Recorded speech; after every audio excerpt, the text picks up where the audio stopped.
If we build an organization that services us, that services agents, it'll be much more attractive for agents. And if we build a culture around that first, and then sprinkle our personalities and our own philosophy into that culture, that we can build something, one, that's a magnet for agents that want to belong to, and number two, provides better tools and resources for the agent to distribute to the consumer, giving the consumer experience significantly better than what would be our competition in Chicago. Brand is everything, in the essence that everything you buy that has a brand, you pay more for.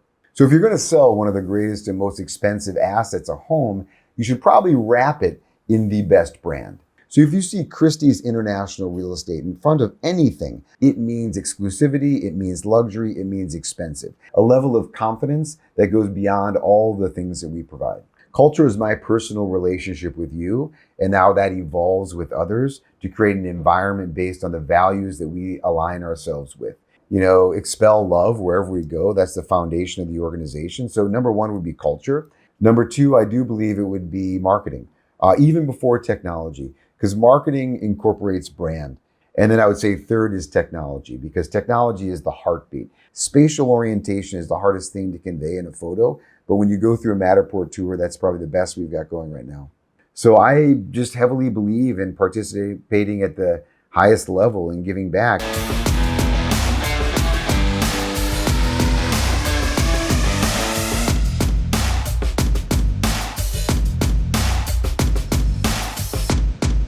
Hi, I'm Lucy Edwards, Director of Strategic Engagement at Matterport and VHT Studios. And today we are at Christie's International Real Estate and at Properties. And my guest is Thad Wong. And Thad, you are the co-CEO and co-founder Yes. of at Properties. So let's talk a little bit about your success story and how you started. And just a few words about, let's go back when you were 7. When I was 7. A lot of people find it interesting that both of my parents are PhD psychologists. And I'm an only child, and they were divorced. And so, people always think there was over analysis of my childhood, which there really wasn't. There was a tremendous amount of love, an exceptional amount of acceptance and encouragement. And I guess it was a different household when you have psychologists as parents, because if they say, "How are you?" you don't get away with just answering fine and going into your room. There's always a deeper question, the second, third question. So I think as I grew up with having those types of parents, I grew up with a better understanding of how to communicate and develop closeness with people through learning and listening and asking more detailed questions, probably through them for sure. And I understand you have 4 children. Yeah. So you share the same direction with your kids? I do. Yeah. It's almost a carbon copy. I lost my dad, who was my best friend in 18.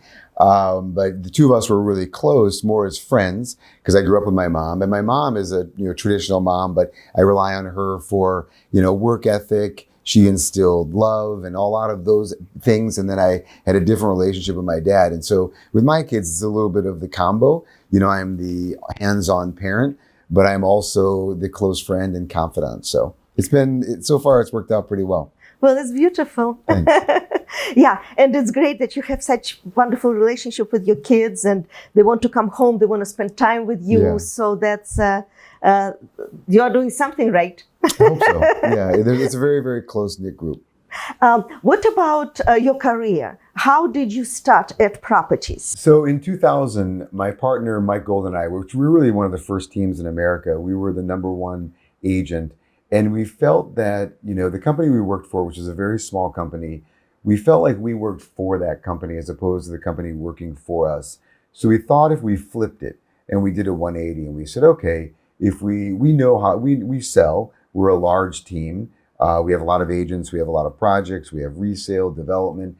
If we build an organization that services us, that services agents, it'll be much more attractive for agents. And if we build a culture around that first, and then sprinkle our personalities and our own philosophy into that culture, that we can build something, one, that's a magnet for agents that want to belong to, and number two, provides better tools and resources for the agent to distribute to the consumer, giving the consumer experience significantly better than what would be our competition in Chicago. And you just mentioned culture. I think it is so important because if I were an agent, that's the first thing I would be looking for, is for the right culture for me. Yeah. And for me to feel comfortable. And yes, the company is working for me and cares about me as an agent and the final consumer, my clients, right? Yes, that's a big deal. And I think there's lots of components to culture, and I think every company defines themselves in a different way. I think our advantage was that we sold at high volume. So the piece of understanding the end consumer and what the agent really needed was very, very clear for us. That was a given. And then the other side of it was, what's the environment? What's the relationship? Our number one core value is everything is relationship.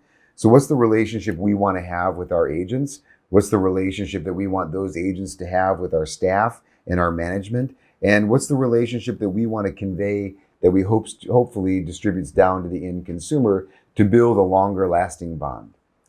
That I certainly enjoy hearing that, because that is so important. And sometimes we hear, my brokerage is so agent-centric, but it's really, if you really care about the agent, you should really care about the final consumer and how they keep the relationship, because that is their business and they are CEO of their own business, but you help them to be that CEO. Yeah, I think you've seen both, right? You've seen the companies that we went through a period of time where, it being all about the agent doesn't mean that you have to give all of everything financially to the agent, because then you have no resources to provide the end consumer. And so what we saw in the downturn over the last year was that those companies really had to make a lot of cuts and had to reverse course on a lot of things, because we had this inflated market in 2021 that was, kind of unrealistic, a COVID injection. COVID injection. But I think when you... That's the first time I hear that. I love it. Yeah, COVID injection. Yes. And so,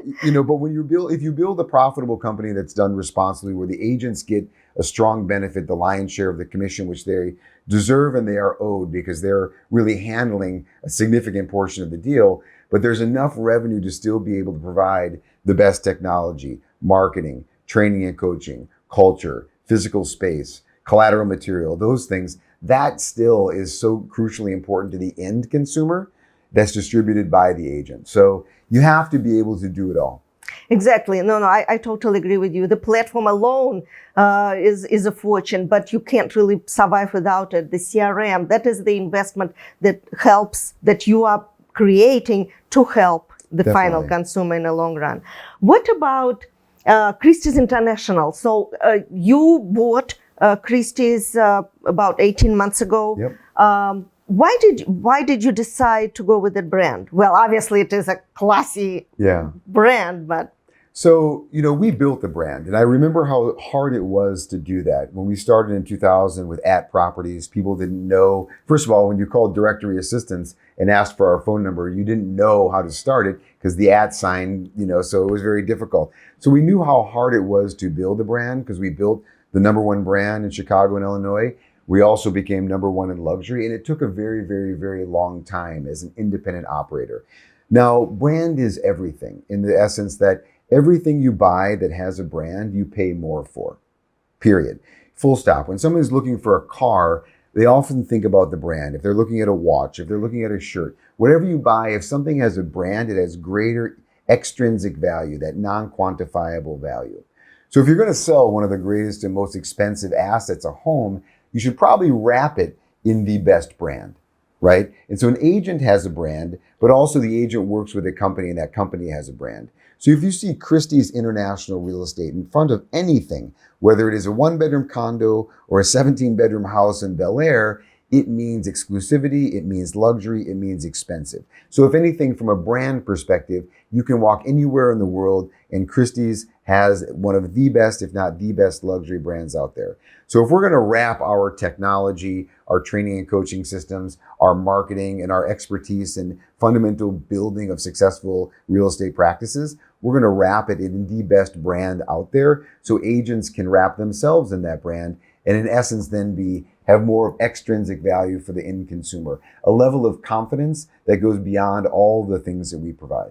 Yeah, a level of confidence. I like the way you said that, because when your agent is meeting a seller or they have 1-minute elevator pitch and they say that they're from Christie's Real Estate, you don't have to ask any questions. That is so clear. Yes. And you don't have to explain what you will be delivering, because what's behind the brand is that strength. Yeah, I think probably the greatest thing that I underestimated, in working with all of our agents to build that properties into being the number one position and number one in luxury, I highly underestimated the value of the brand when we bought Christie's. I looked at our physical locations around the globe. I looked at the existing affiliates in Europe and North America, and I looked at our ability and opportunity to inject technology and marketing and training and coaching to make them all better and to grow.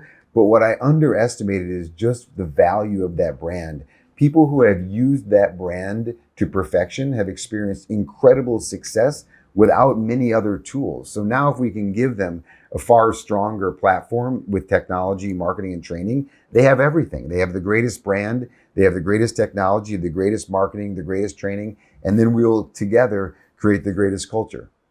What about franchise? So now you spread the word, and you are all over the world actually, but you also have your at properties like in Naples, for example. Yeah. And can we talk about that? So in Naples, that's John R. Wood. That was the number one company in Naples. And after acquiring Christie's, we connected, and they have the number one competitor in Naples is Sotheby's. Mm-hmm. And so they sell about $500 million more, but their average sales price was a little bit less. So they felt that if partnering with us, they'd get a number of things. One, they can be John R. Wood, Christie's International Real Estate. They can be more competitive from the luxury sector and recruit more agents. Number two, they were a lot like other large-scale brokerages. I think their gross commission was a little over $100 million at the time, and they had a number of different technology tools that they were using they had put together for their agents. So they saw a platform, our platform, built from scratch, and that's a soup to nuts pre-contract, post-closing system that's a single sign-on that has a digital listing presentation, digital CMA, all that's integrated into the CRM, open house tool, and they get that with the Christie's International Real Estate brand. So for them, it was a no-brainer. We can keep our independence, attach Christie's to our brand, have the technology that At Properties has built, plug into their training and coaching that has built them in the Chicagoland area, and have the best marketing, both collateral and digital, so they can continue to dominate the Naples market. So that was a great example of one of our first affiliates. And what about At Properties itself? So do you have At Properties outside of Illinois? We do. So we have our own company-owned At Properties that are servicing second home markets in Lake Geneva, Wisconsin, Indiana, and we have standalone franchisees of At Properties from Detroit to Indianapolis to Dallas to soon launch in Austin, to La Crosse, to Madison. Some of them have the Christie's brand. So in Detroit, for instance, that's At Properties Christie's. In Dallas and Austin will be At Properties Christie's. Madison is also incorporated with the Christie's, and some are just standalone At Properties. Oh, I see. So that's interesting. Yeah. So, but why would you divide them? Why wouldn't you have everything under one roof so they feel stronger? So in some cases, we started franchising at before. So we had existing ads. And so in some of those markets, it made sense to bring the Christie's to that market. In other markets, it didn't make much sense. And what about the technology? We keep going around the technology and your platform, which you invested a lot of energy and I'm sure money. So how do you evolve in this technology? How do you encourage your agents to use it? Because you can invest as much money as you want, but if they're not using it, it's no good. Yeah, I learned from a lot of our competitors on adoption. And because we build all of our tech in-house, we got really lucky. We hired our first engineer, I think, in 2005 and started the beginning of Platform. So Platform wasn't something that was just thought of 5 years ago. It was something that's been being built for the last 18 years. And we hired our first engineer to help with the integration of different software tools. So it was from the inception. So it's a part of our history and culture and has all been built within the profitability of the organization. So it started from just patchworking tools together like a lot of brokerages still do today to what is considered the best technology platform on the market. So for us, it's just been a part of our culture is being at the forefront of technology, not necessarily the first in launching the tool, but being able to launch a integration of a tool that is much smarter, that generates the greatest amount of adoption. And you can learn a lot by seeing people throw a lot of things at the wall, what sticks, what gets good, what's desirable from the end consumer, but most importantly, what's in demand from the agent. And that's what we focus on building.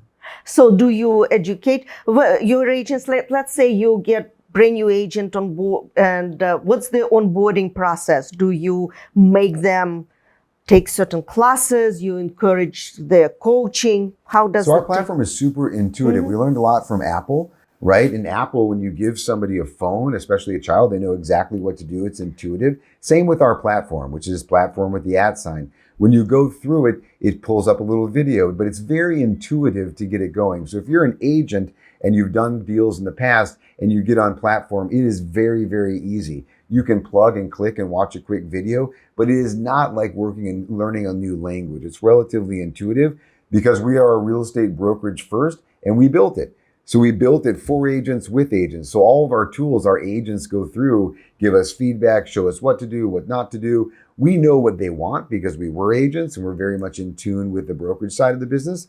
So it's relatively easy to transition on. I would say that to become a master of any sort of tech, it might take a month, but it's relatively easy. You don't really get stumped. Like you never see somebody with an iPhone that just doesn't know where to go next because you just click back a screen and kind of continue to go and it takes you on. Same thing with platform.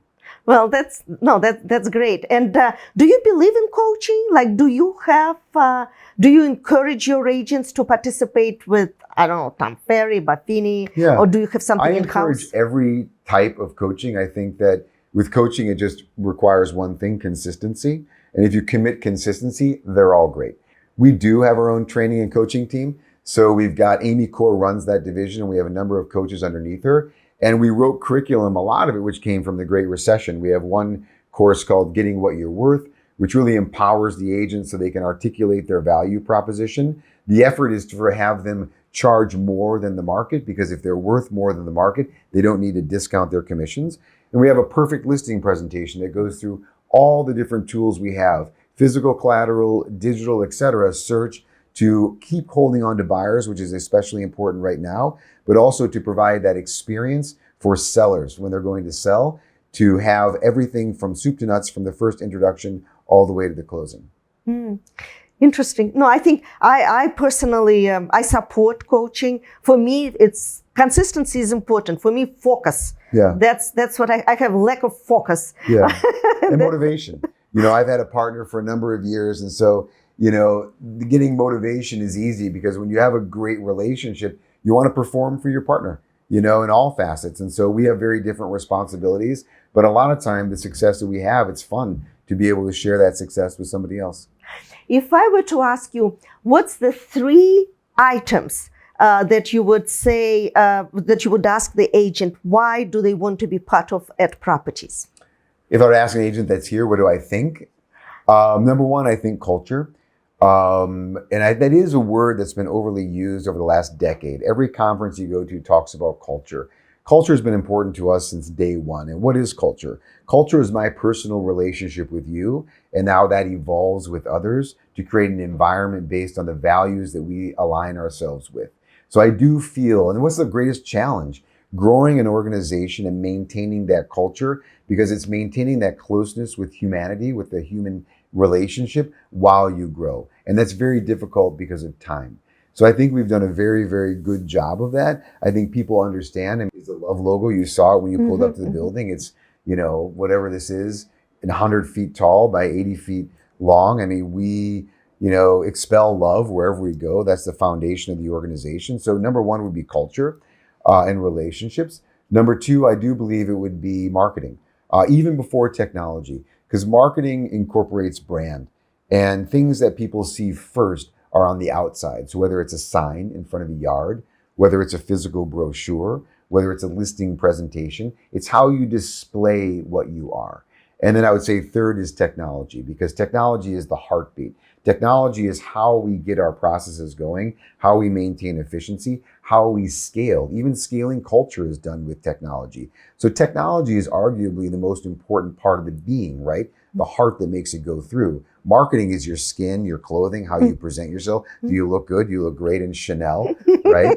And then culture is our personality. Anyone looks great in Chanel. Are we smiling? Are we laughing? Are we hugging? Are we loving? Are we supporting? Are we picking up? Are we giving? Are we sharing? How do we feel about those we don't know? Are we embracing our differences? Are we loving? And that is the epitome of what is the perfect organization. No organization is perfect by any means, but if you're going to say that's as good as it can possibly be, those three components in that light, I think would be what we should all strive for. Oh, that's beautifully said. Oh, thanks. And let's talk about the technology. So I'm part of Matterport, and it's all about technology. And as a matter of fact, like now our purpose in life, if you wish, is to make sure that everyone understands that Matterport is humanized. Yes. It really helps people. It's not all about just the technology. It's about the final consumer who lives in California but would like to live in Chicago, and how they can look at the house without flying for 5 hours. Yes. Let's talk about that and how your agents embrace the technology. Yeah, so technology and video and still shot and the Matterport walkthrough, we have done things, whether it was we were the first company to have an API with Zillow to make sure all of our photographs and everything was there, that was represented perfectly. Now in such a way for the end consumer, the seller, and the end buyer, the better you can present a home to save the time of the seller and to make sure that they have the greatest likelihood of converting that buyer into a homeowner is how you present the home. And I was just in San Francisco a couple weeks ago toying with the new Matterport, the new VR headsets, and walking through a home. The way you can do that now and what's coming is fascinating. If you can just have that process with a buyer, you will be able to eliminate, I think, 70% of showings because you can really get the feel of a home. And so that's where it's going. And Matterport really started it. It's the biggest name in doing it. They've created an exceptional product for the end consumer. We use it.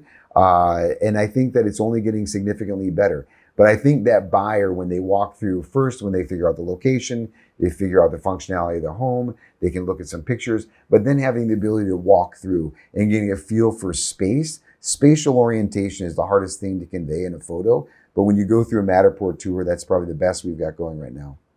Well, thank you. I'll take it as a compliment. You should. Let's talk about your personal involvement in charities and your love for art. Yeah, my mom, we didn't have a lot of money. My mom was an academic growing up, so she would take Gauguin and fabulous artists and buy the poster, but then get them framed very elegantly. So when we walked through our home, I saw great art. And she would educate me on art. And I just had a passion for art growing up. And my mom also, even though you don't have a lot, you can give a lot. And if it's not financial, it's time. And so, I was raised in such a way to give more than you take in all facets of life. And so on that side, with the success of AT, which has been very fortunate, I've been able to partner with lots of different organizations in Chicago and beyond, things that are really important to me. The Chicago Children's Museum, Merit School of Music that brings music and culture to areas that otherwise wouldn't have orchestra. So there are Immerman Angels, which sets up cancer patients with those that have survived that same cancer to develop a relationship to give them some strength and hope during that period. We've partnered with everyone from Anthony Rizzo from the Cubs, Jakeem Noah, Chance the Rapper. Personally, we have Lynn Sage Cancer Foundation, which is a woman that we lost a number of years ago on the North Shore. Her children have developed a fabulous organization. So I just heavily believe in participating at the highest level and giving back. And so if people are willing to create an organization, an operation to do good, and they need resources, and if you either have time, you can give time. If you have less time, you have to give resources. But supporting as many philanthropic efforts, that's what's really needed right now, in my opinion. That side of it in politics, whatever views you have, being involved so you can shape our country in the vision that you see. So I do think there's a lot of people that can sit on the sidelines, but if you can stay engaged, it is far more empowering internally, whether it's through philanthropy or whether it's through leadership and civic service. Those things are crucially important in developing who you are as a person, your own personal character, which is, evolves into what you develop as your culture. And I totally agree with you. And we also participate as much as we can, like with, for example, Ronald McDonald House. And as a matter of fact, we have a great one here just east of Michigan. It's fantastic. They just built it about 10 years ago, but it does incredible good in Chicago. So I'll make sure that we interview them, because what happened in New York, we did the interview and we did the Matterport. And it was during the COVID time when people couldn't really travel that easily. So between the interview and the storytelling and the Matterport, they got 95% occupancy. Yeah. And just the understanding and the feeling how many children were able to benefit just because of a Matterport or the story, that was beautiful. And then we also were a big part of Sunshine Kids Foundation, and I personally did interviews with the kids who were survivors. And now they are helping other children, and they actually spend a lot of time at the hospital. I was crying through every interview. It was so emotional, and those children are so strong. You learn from them. Yeah, children are amazing. My first middle name is Sunshine, so that's a great. Oh, really? That's a great name for a foundation. But yeah, children are amazing gifts to us all. I mean, they are the epitome of strength, and they are the epitome of love.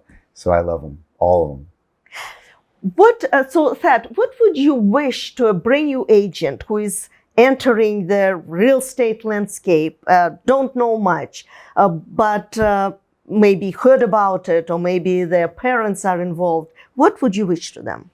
So I think that you can still see opportunity, right? It is a crowded field. We have a lot more agents that are actually needed, but that doesn't mean that there's never room for someone who is exceptional. So if you really want this and you really know that you can work harder, number one, that you can learn faster and become smarter, and that you really study the relationship side. That's what I would say is the one thing that some new agents don't understand. The best books I read were books on relationships, relationship development, relationship with myself, EQ, those types of things that offer the ability to have a faster connection with people, that side of it. But I would say that as long as they felt that they were willing to put in the effort, there is opportunity, and we are always raising the bar. Even people existing in the industry need to be pushed by the new players that are coming in that want to provide a better service, that want to provide deeper relationships, that want to provide a more exceptional experience to the end consumer.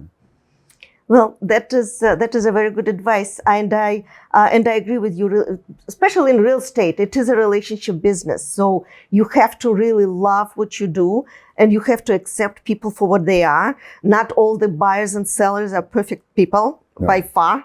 And we are not perfect people. So. And we are not perfect. So a little bit of empathy. Exactly, but you have to accept. And you have to build that relationship in order to be successful. Yes, we all have clients that are different from us. In a lot of ways, agents need to be chameleons. Their job is to service the greater market and provide that irrelevant of, your client. And some of them are great, and most of them develop great relationships with agents, and some of them use service, and maybe that's it. There are always a couple. That is true. Well, thank you so much, Thad. And it was a pleasure to spend time with you. And you have very interesting and beautiful perspective, and the way you look at things and the way you accept things. Yeah, it's a lot to be learned from you. So thank you. I appreciate it. Thank you very much. I appreciate it too. All the best to you and to your company, to your partner, and definitely to your agents. Thank you. Cheers, everybody.